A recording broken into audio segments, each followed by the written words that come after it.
Allah'ım var melaymet yapılır.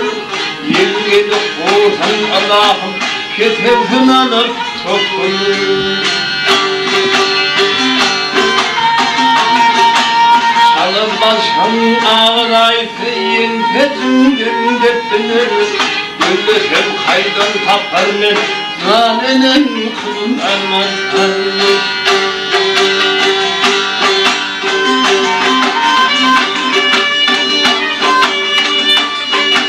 Katrasından sureteyle adım lafın geydirin. Bilmiştir yatağından imanın bildirin.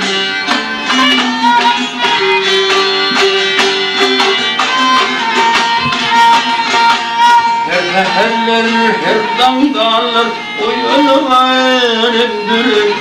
Gülüşüm kaydın taparmen zanenin kılın almazsan.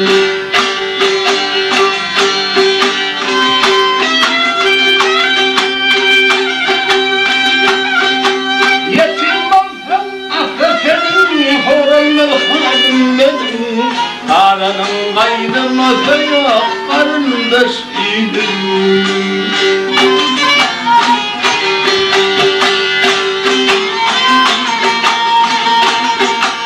İlişinde gıfıdır yar, ayramayan dillerim. Gülürüm kaydın tapar mı, zalim kılın elmezhan.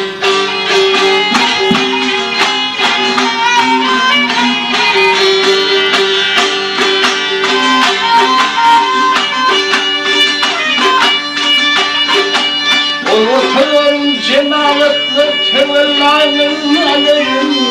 Hızbıra tabıdı saklanın keremimdir.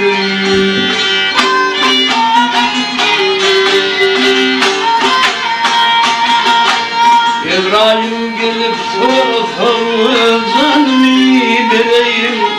Gülüşüm kaydın taparlık zalimin kızın elmazsan.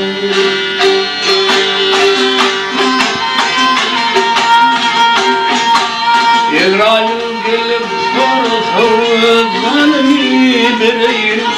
Gülüşüm kaydın taparlık zalimin kızın elmazsan.